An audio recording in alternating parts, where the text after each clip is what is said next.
It is said that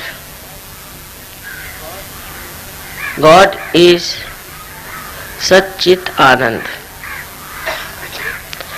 His truth, His attention and His joy.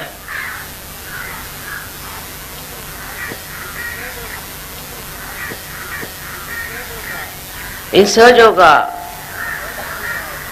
first you have discovered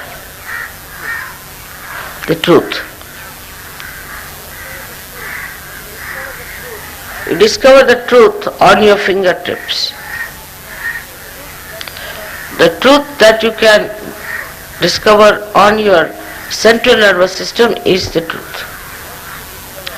First you discover the truth and you can tell about it, talk about it, explain about it. But you cannot give it to others unless and until the other person gets realization. So the truth has to be tested. One has to test on the fingertips the existence of truth.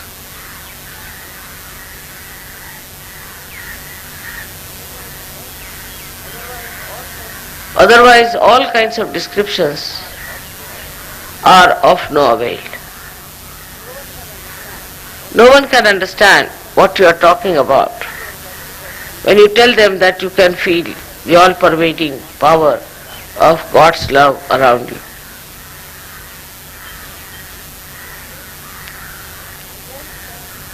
And then you start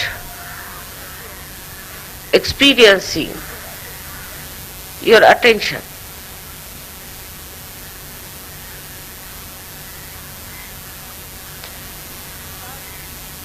You start feeling that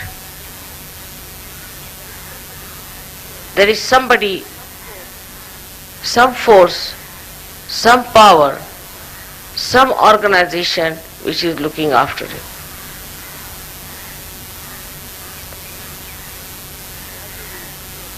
Gradually you find your own attention becomes active.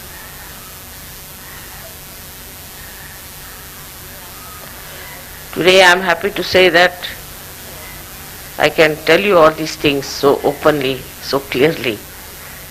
But can you believe that 20 years back, even in India, nobody could talk about it. It was something agamya, not to be known, not to be understood. Because your attention has become enlightened.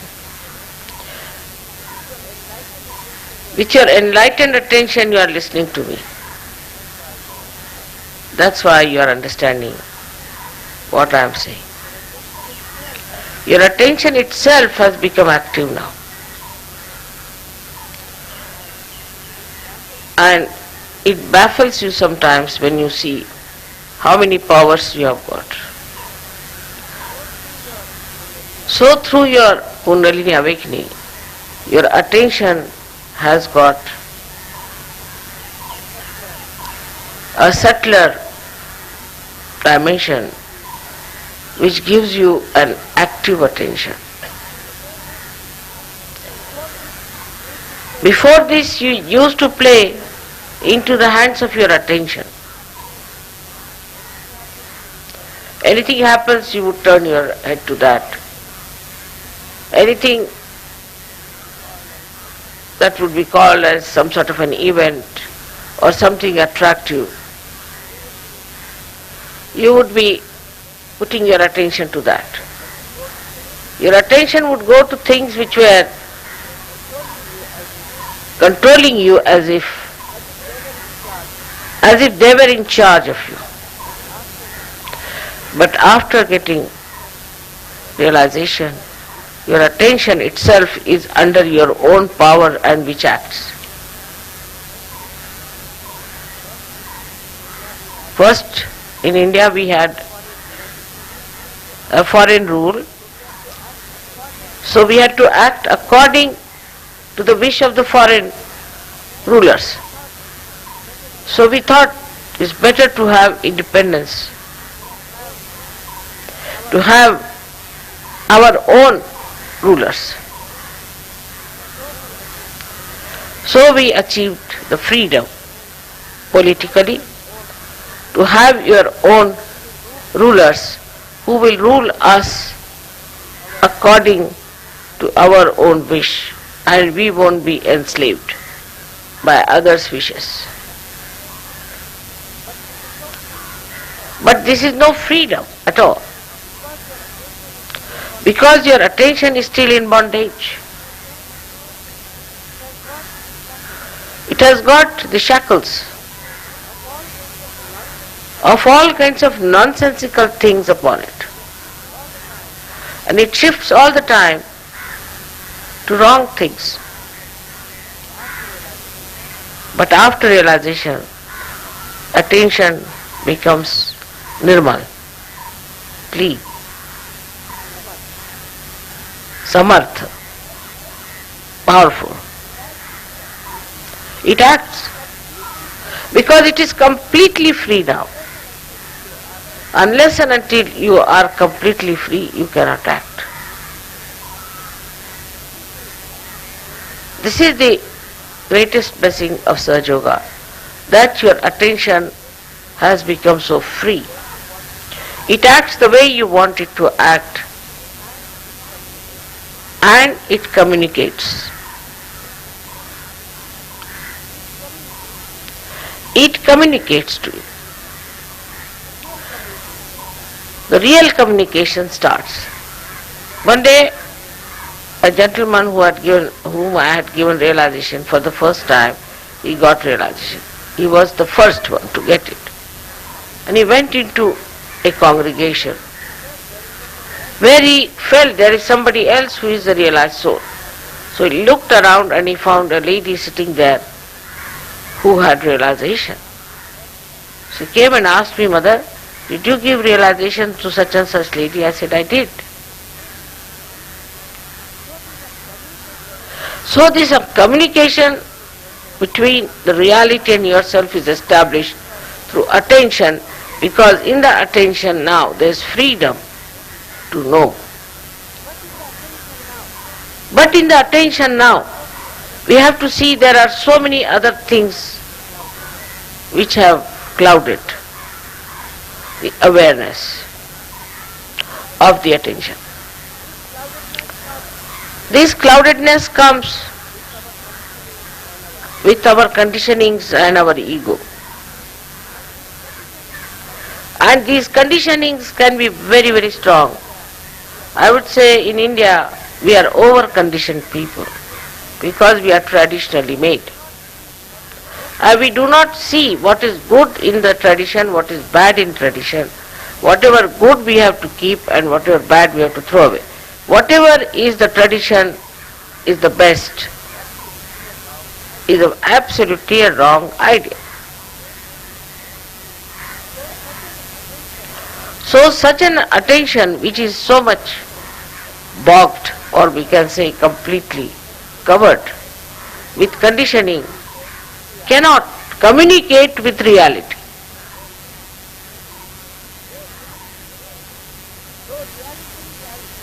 Though reality is anxious to communicate and to say or to inform whatever is desirous of the divine. But as we are so much loaded with our conditioning that it cannot communicate.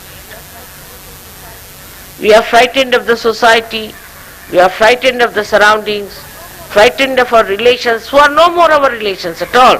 We have nothing to do because they have no communication with the reality. We are the ones who have got now communication with reality. Then the ego part, our futuristic ideas, we want to develop this, we want to do that, we want to achieve this.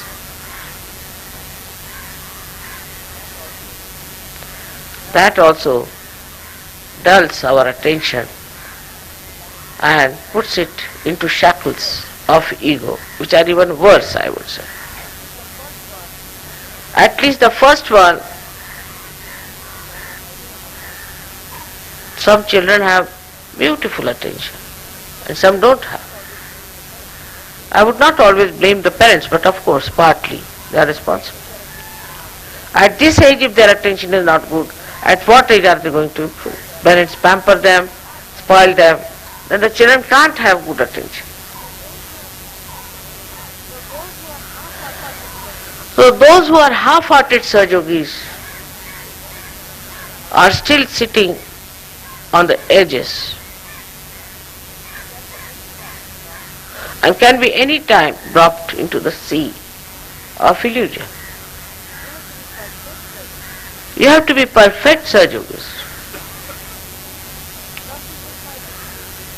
Some people find it easy to escape it by saying that such and such person is much better than me. And then to set back saying that, oh, I am no good, so you better get out.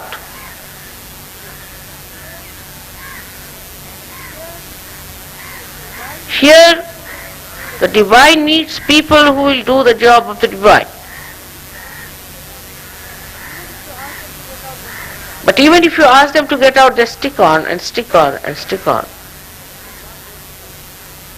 It's not going to help them. Because they think it's blissful. Maybe some of them think that they can have some material advantage. Some of them think they can get some presents at Ganapatipule. Very low grade understanding. So such people are bothering us and are good for nothing. The first and foremost thing is to clear your heart. I have seen that relationships is the greatest curse on Indians. And the second is the caste system. I know of a lady who is absolutely no good for surgery. But her sisters are supporting her. I know all that. And as a result they are losing themselves in Sahaja Yoga, and the brother-in-law has become suddenly very hot-tempered. But if I tell them, they won't listen. Till they are completely finished, all of them, this lady will stick on. Unless and until this lady clears her heart, she should not come to Sahaja and oblige all the relations. This kind of low-graded understanding of Sahaja will lead you nowhere, and how many of you are going to drop out, I don't know.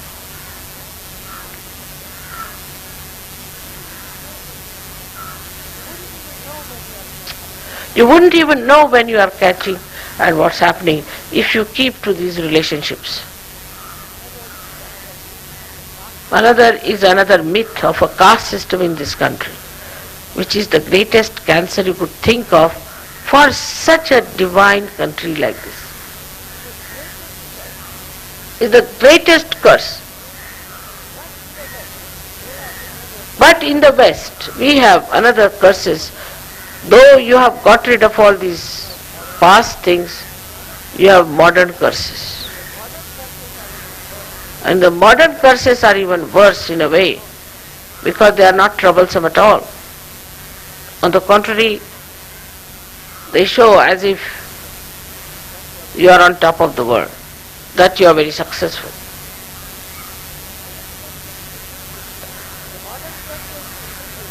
In the modern curses, the thing is the attitude, what's wrong?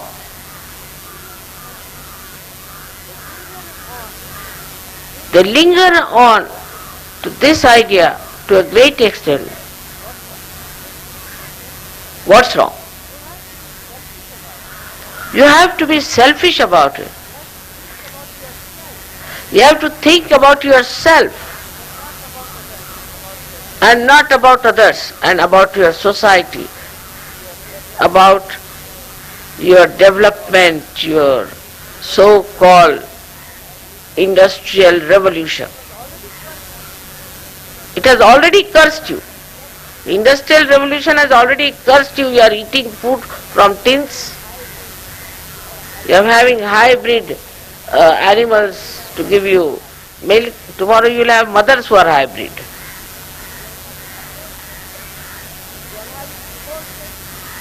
You are having divorces, you are having drugs, all kinds of things that are a curse on a human being are worked out through this modern conditioning.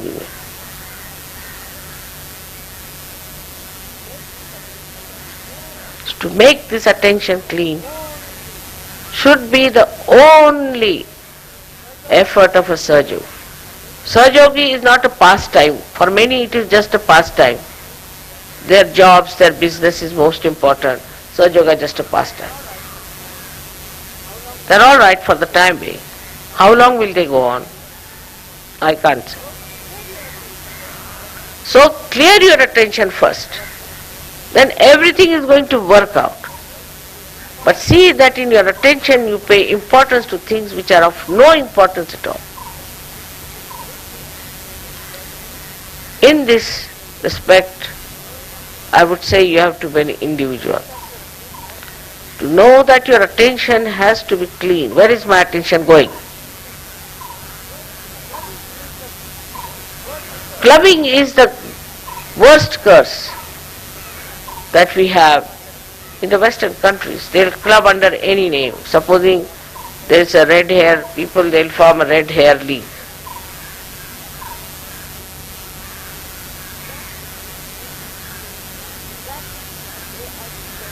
In that way, I would say people are least individualistic.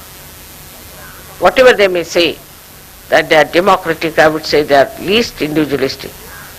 If a lady starts a kind of a hairstyle, all the ladies do the same, just like donkeys. If the men do not put oil in the hair, all the men will not put oil in the hair. I don't know what looks nice without the disheveled hair, I just don't understand. But that's the fashion now, nobody will put any oil in the hair. Even if you can wash it off, they won't put it. I mean, it's such a simple thing that you need oil for your hair. But all these modern ideas are anti-life.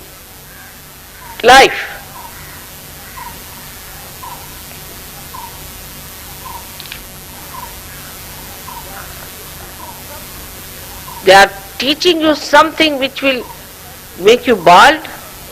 Sometimes you lose your ears or nose or whatever it is.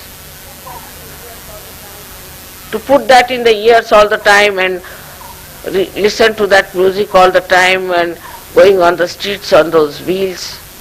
I mean, it's really madness, I think. Stupidity, absolutely. But regarded as something very modern, is all anti-life activity going on. Putting color in the hair, red, yellow, green. Wearing no clothes when it's so very cold. Sitting in the sun, burning your skin.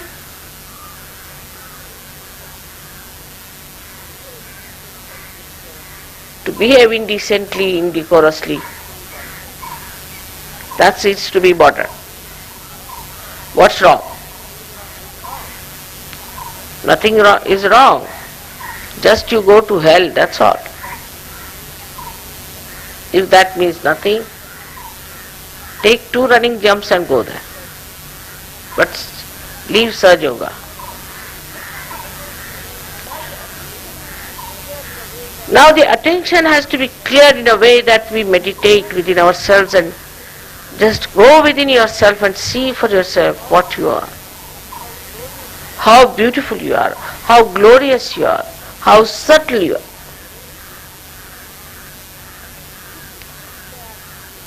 But in stupid things they are individualistic.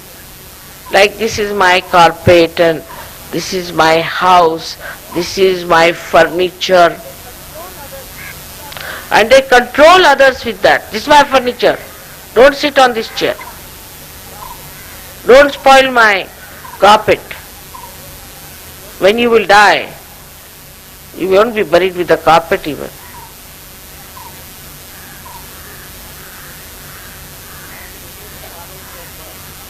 Like in Egypt, pharaohs were buried with all their things, you see. It's not possible these days because you don't have so much place to bury. So sticking on to nonsensical things and to important things, not paying attention, is absolutely an abuse of your attention. And this has been achieved through your so-called modern ideas of individualism. There's no integration of understanding. And the whole thing is breaking into pieces. Between these two horrible extremes, I have dared to start Surge Yoga, to collect you all there in the center. How? With very intense love.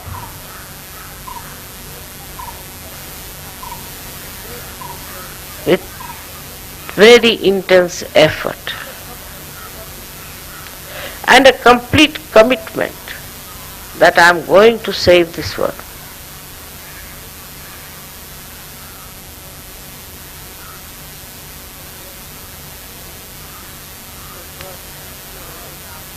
It has worked so well now. I can see you all getting into the third stage of joy. And the joy is what I want you to have, and not self-destruction or stupid conditioning pressures. Joy. And joy has no double meaning, it's absolute. To reach you to that subtlety that you start enjoying the testing of joy, not vibrations but joy.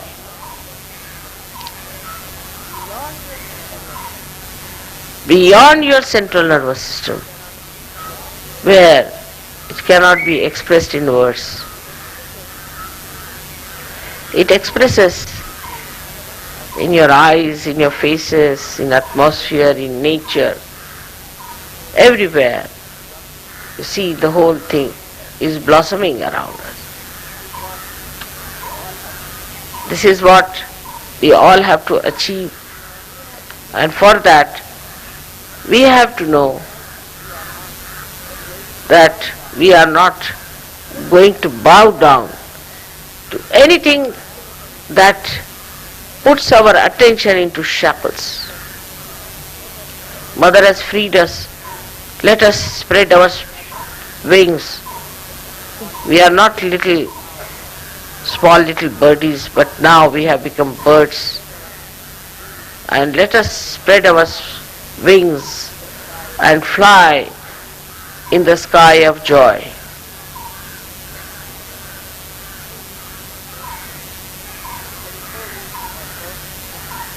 There is no need for birds to fly.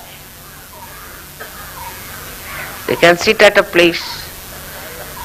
Of course, they cannot hire a bus, but they need not.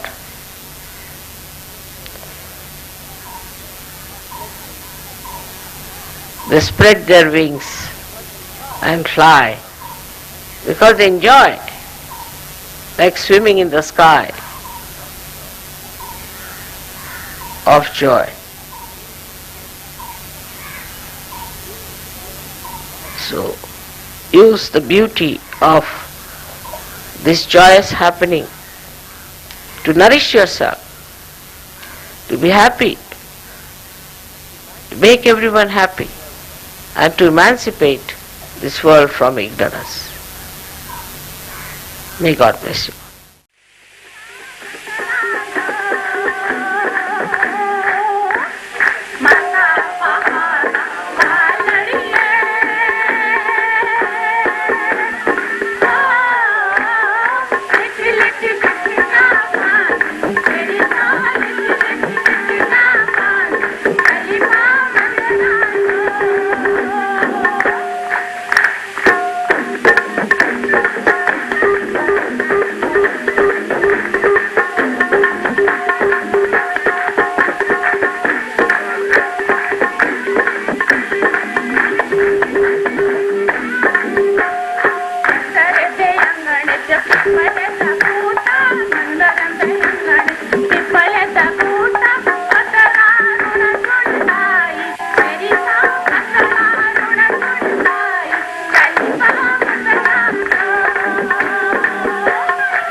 सबको दुआरे